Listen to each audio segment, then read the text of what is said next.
Hello people, this is Dani Vega from Alchemy in Action, and today we're going to talk about how to transform ourselves, how to transform our habits without using the will force, without using this kind of motivation will force paradigm.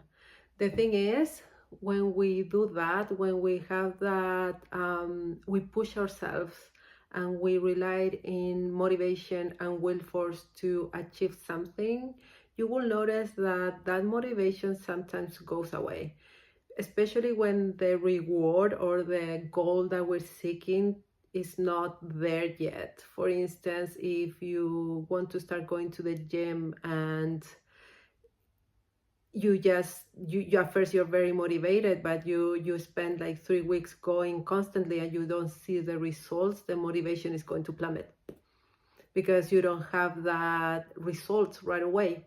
So how we can get engaged with the process instead, the result, and also how can we engage into more of everything that is in our power, in our body, to accomplish these changes, these transformations we want to achieve without forcing ourselves. This is especially important for people that are neurodivergent, or when the structures of schedules and deadlines and all the stuff doesn't work that well. This approach can help you uh, because gives you more space actually to be creative in between, and doesn't rely in motivation, doesn't rely in the wanting to do the thing. Because especially when you are new to something, and I noticed that yesterday, I knew what I wanted to talk about, but I had this huge resistance to do it. And you realize why I'm so resistant to do it, and you just are. It's like there's some topics or certain things that are harder to do, and it's just like that. And it's not only the motivation that is going to keep you going. So that's why I wanted to take this topic today, and knowing that sometimes motivation and willpower going to backfire, especially when you don't have like these internal structures. So for instance, like you never been consistent with something long term, and suddenly you want to be this person that do those stuff. How you going to do it if you don't have that internal structure? How you going to do it if you don't have the practice of doing it before? So basically you have to build this practice, build this momentum first, and then kind of rely on maybe motivation or repetition. So, and also when we only use willpower, you're going to notice that the energy is going to be unbalanced. We're going to rely in a structure. And when we rely in a structure, we rely in the masculine energy. And we are both, like males and females and everything in between. We are both. We oscillate between both of them. So basically the masculine paradigm works for some people when it's like wake up at 5 in the morning and do this and do that, and then you do this and you have this schedule and you have this meeting, and then kind of like the bro marketing era and all that stuff that tells you like the harder you push, the more you're going to accomplish. For some people that works, but for some people that doesn't work, and it's because it's very unbalanced. So basically what you need for a little bit more balance between the masculine and the feminine is the masculine being the structure and the feminine is the flow, is the creativity, and is the fluidity. So you need the structure to kind of like have a point of reference to know what to do, when to do it, or like how to do it. But also you need the space to be creative. Maybe I'm going to change it up, or maybe I'm going to do it a little bit later, or maybe I'm going to rest today and going to do it tomorrow. So having that option helps you to tap into different side of yourself too, and not only into the structure rigidity that this paradigm gives you. As I told you, sometimes work for some people, but some people doesn't work. So I always try to have these spaces in the schedule where I know what to do, but also I get to choose what to do and when to do it. And that gives me a little more space to play, to decide, and that gives me this sense of like I'm in control and not the schedule is in control of me. Also, like there's this myth of motivation, because it seems like motivation is everything to do things, but the reality of things, motivation goes away, as I told you, especially when you don't see the results right away, when we are wired to instant gratification, when you are in social media and everything is immediate, and we've been wired to basically want everything immediately. It's very hard to keep motivated, especially if you don't see like results right away. For instance, I can say, oh, I made 10 videos and I didn't have the results, I quit.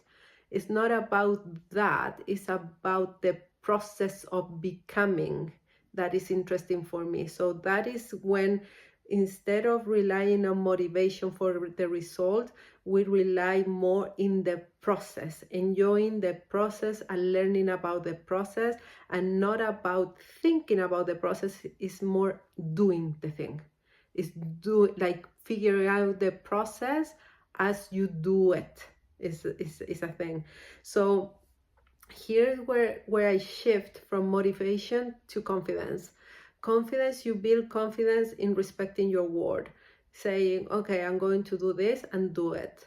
And when you do that constantly, when you say that you're going to do something and you do it, you start trusting yourself, because your word is worth it. Your word is something that you can rely on. You can trust yourself, because every time you say I'm going to do it, you do it. So every time, if you practice this enough, you're going to have this confidence in you that you can do things, because your word is important. You respect your word, you respect yourself.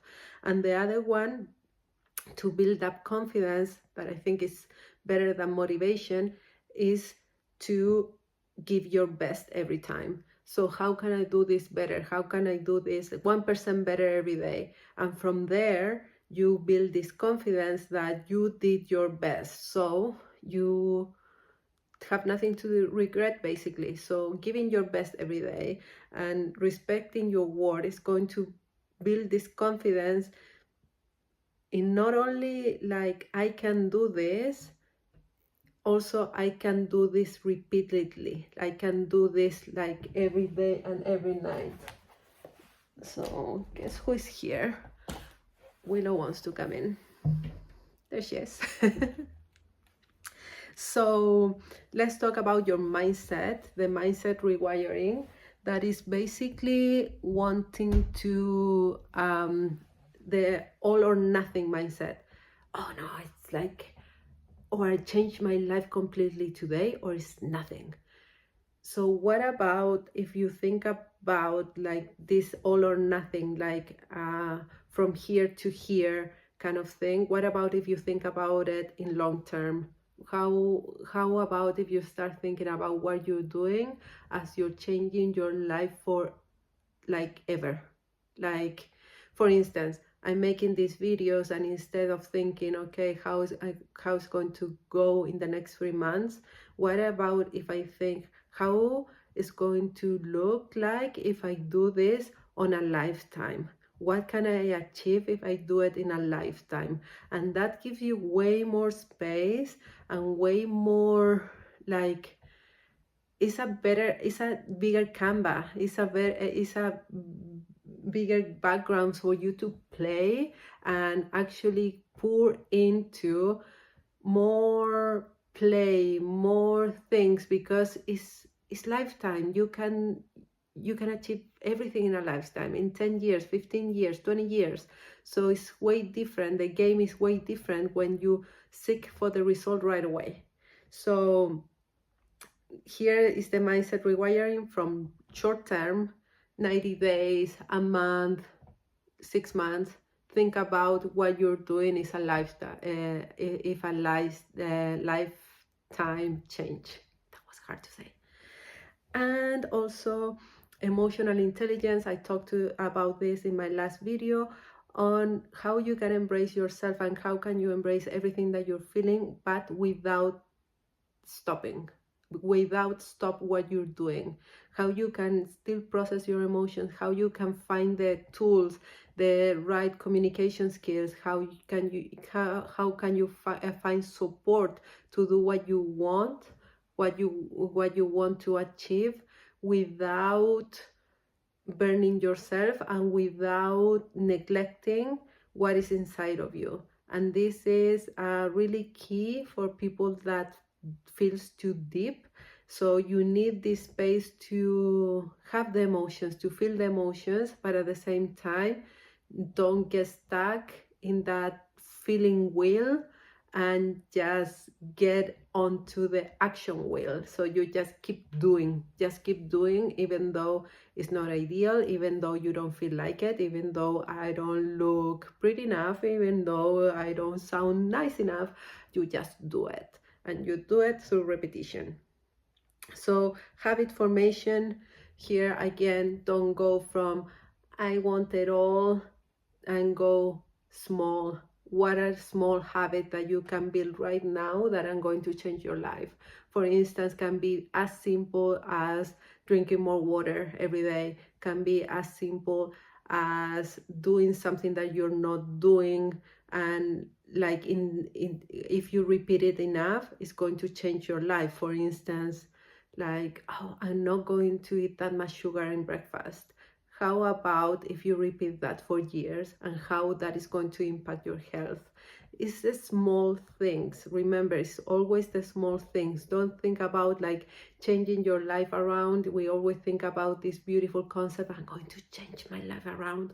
But the reality of things, this happens like every day, every repetition you make, every time you show up. That's when change happens. It doesn't happen when we change our routine and change our life, and then that is not sustainable. So think about little habits that you want to build, like little changes that you want to like tweak in your life to make your life better, and start from there. Small changes are more sustainable than big changes. So start small, and the important thing is the repetition of this small stuff. And we're going to talk about also about our spiritual self in all this, how we can do this transformation, also considering that we're spiritual beings and we really want to consider that part of ourselves in this transformation. So what I will suggest here is to start like believing, and this means like, what do you really believe deep down about yourself, about life? Get clear about that. How do you see life? How do you see yourself? How do you think about changes? How do you think you can navigate this? And start like rooting these beliefs like really deep. Dig inside your values. What is important for you? What are your priorities in life? And then it's like when you have this deep part of the beliefs, your values, yourself very clear, and it's aligned with what you are doing every day. You have like this alignment between spirituality and what you're doing. Sometimes we see spirituality like the practices, which is so real. Like I'm not going to say no, that is not going to change your life. We need to show up to see the changes in the spiritual world too. But also when we ground ourselves in the beliefs, in our values, in our boundaries, in our non-negotiables, and we're clear on that, we also are aligned with our spirit. We also align with that. And also from here, I have talked about this before, is how we can open ourselves to be guided in this journey? How can we lose a little bit of that control we have, trying to think about everything, try to control every aspect of everything that we're doing, and instead we trust a little bit more. We trust that the next step is going to be unfolding before our eyes instead of like pushing through.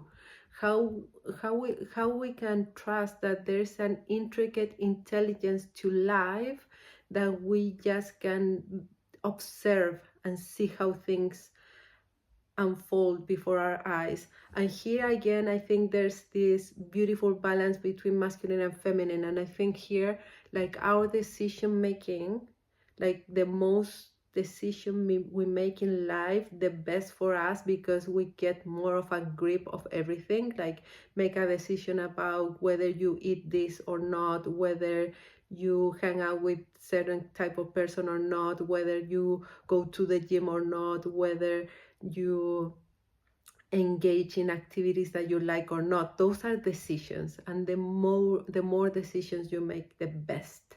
And that is kind of like the masculine way, like we forge our path through our decision, but at the same time, how to have this contemplative, this quiet, this trust that also everything is unfolding for us, and all we have to do is to observe and to walk the path that is in front of us.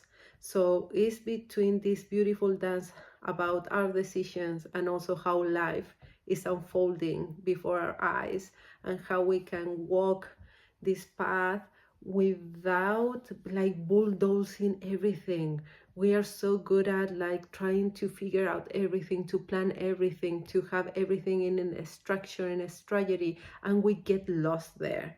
When we take imperfect action, when we show up, when we repeat, when we tweak, when we experiment and we play, is when life starts unfolding, is when life starts responding, because we are leading the way, we are going to the thing. We are not just thinking, strategizing, and controlling every aspect. So for me, it's very important here is how you can release and see what unfolds in front of you, and also how you can make decisions that are good for you.